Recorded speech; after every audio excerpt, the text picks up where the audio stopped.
Hello, I'm Dr. Howard Shapiro.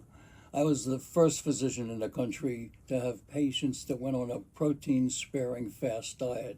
That is a diet where you had liquid protein. You took 1 ounce of liquid protein 5 times a day.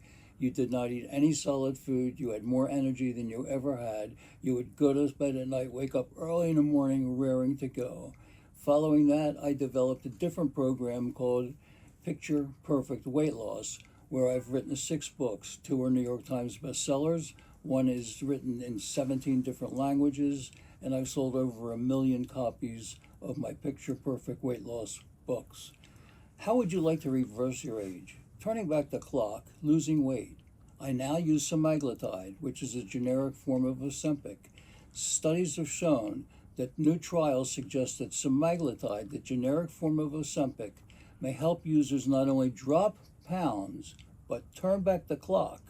Turn back the clock. That means you're getting younger.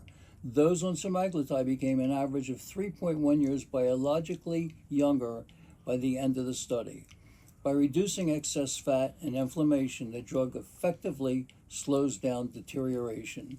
Further research has noted that the anti-aging effect of semaglutide appears to delay the biological age by nearly 5 years. That means you're gaining 5 years of your life. The drug may not only slow the rate of aging, but in some individuals, partially reverse it. Reversing age makes you younger. That's like the fountain of youth.